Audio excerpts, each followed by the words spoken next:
চম্পা হাঁসের খামারের পক্ষ থেকে আপনাদেরকে স্বাগতম জানাই। আজকে সকাল সকাল ডিম তুললাম।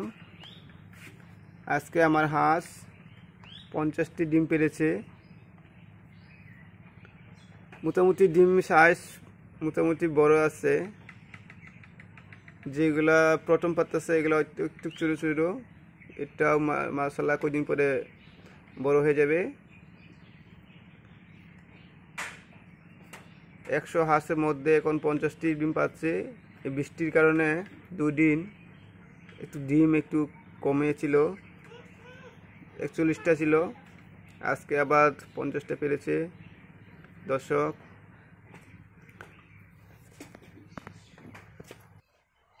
আমি এখন তাদের জন্য লেয়ার 1 ফিড খাওয়াচ্ছি, নিজে তৈরি করে।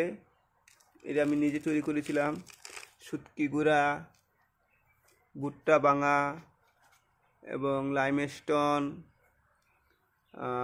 ডিসিপি, আপনার বিভিন্ন উপকরণ দিয়ে আমি বানিয়েছি। আমার এই খাদ্য কার্যকর হচ্ছে। আমি এখন 50% ডিম পাচ্ছি। আশা করি সামনে আর ডিম বাড়তে থাকবে। আমার হাঁসগুলো দেখুন পুকুরে, তারা এখন খাদ্য কম খায়, বেশিরভাগ পানিতে থাকতে ইচ্ছে হয় তাদের মনে হয়। সকালে চাললে খাবার খায় না, আগে পানিতে যায়, পুকুরে পানিতে যায়, তারপরে খাদ্য খায়। আগে 5 কেজি খাদ্য দিলে তারা শেষ করে ফেলতো, কিন্তু এখন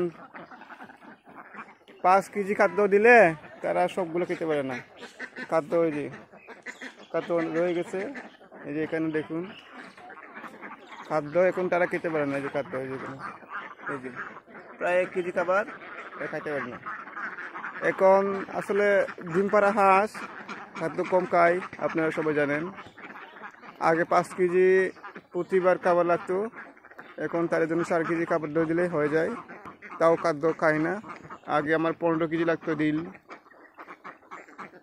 দিন 15 কেজি লাগতো আগে, এখন 14 কেজি লাগে। হাঁসও ডিম বাড়তেছে মোটামুটি। এই দেখুন আপনি হাঁসের গুড় দেখুন, আর সবগুলো ডিম চলে আসছে। দেখুন কত শান্তশিষ্ট হাঁস, খুবই শান্তশিষ্ট হাঁসগুলো। আসলে আগের মতো এত বেশি লড়াচড়া করে না এখন।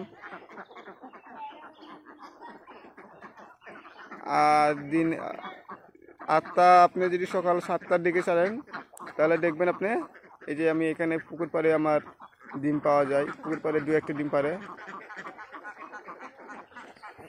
হয়তো পানিতে কিছু ডিম থাকতে পারে। এখন তারা বেশিরভাগ পানিতে থাকতে পছন্দ করেন।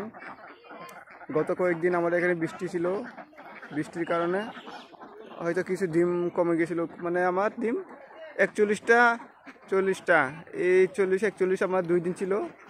আজকে আবার ডিম বেড়েছে, কারণ আজকে আপনার বৃষ্টি নাই, শুকনা মোটামুটি।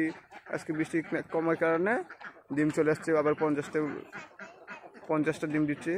আশা করি ডিম আর বাড়তে থাকবে। ডিম হাঁসে আসলে যে হাঁস একবার ডিম দেয় সে ডিম আর কমে না। আপনার খাদ্য ব্যবস্থাপনা, ওষুধ, মেডিসিন সবগুলো যদি আপনি ঠিক থাকে তাহলে আসলে ডিম কমার কোনো কথা না।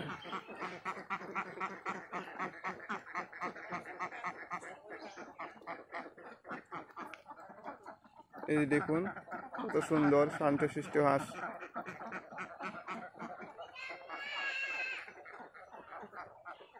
এখন আমার খাদ্য বাবদ যে টাকা যাচ্ছে, যে খরচ, আমার পকেট থেকে যাচ্ছে না। তাদের খাদ্য এখন তাদের ডিম বিক্রি করে আমার খাদ্য টাকা জোগান হচ্ছে। এখন আমার কোনো খরচ যাচ্ছে না। ইনশাল্লাহ আগামী কয়েকদিনের ভিতরে আমার ডিম বেড়ে গেলে লাভের মুখ দেখতে পারবো। এখন আমার তাদের খাদ্যের জন্য কোনো টাকা দিতে হয় না, কারণ ডিমে এখন 50% চলে আসছে। এখন যা ডিম পাবো সব আমার লাভ হবে।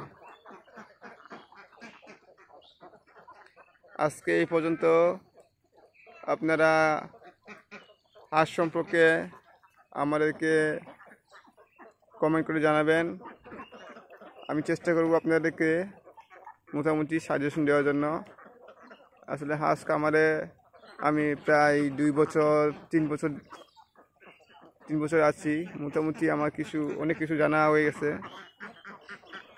হাঁস পালনে লাভ লস দুটো হয়েছে। আপনি যদি করতে পারেন ভালোভাবে তাহলে আপনার লাভ আছে, আর আপনি যদি না জানেন না বুঝেন তাহলে আপনার লস হওয়ার অনেক আশঙ্কা। অনেক কামারি লস হওয়ার কারণে হাঁস পালন ছেড়ে দিচ্ছে। অনেকজনে আছে নতুন নতুন এক বছর করে পরে আবার ছেড়ে দেয়, কারণ তারা বুঝে উঠতে পারে না আসলে হাঁস পালনে লাভ আছে কি। সবাই বলে হাঁস পালনে লস। আসলে আমি মনে করি আপনি ভালো করে করেন। আপনি হাঁসকে আপনি অবহেলা করবেন না, খাবার দেবেন ঠিক মতো। আপনি খাবার দেন যদি ঠিক মতো তাহলে আপনি লস হবে না। আপনি যদি কুড়া খান, ধান খাওয়াও, মাঠে এই কোলা মাঠে যদি আপনি ছাড়েন, এখান থেকে আপনি পর্যাপ্ত পরিমাণ ডিম পাবেন না। কোলা মাঠে আসলে আপনি ডিমের জন্য না, আপনি শুধু মাংসের জন্য পাল্টে পারবেন। হাঁস শুধু বড় হবে, কিন্তু কোলা মাঠে আপনি ডিমের হাঁস পালন করলে কোনো লাভ হবে না। তো আজকে এই পর্যন্তই। আবার আমি প্রতিদিন নতুন নতুন ভিডিও নিয়ে আসবো। আপনারা আমাদের সাথে থাকুন। সকলকে ধন্যবাদ।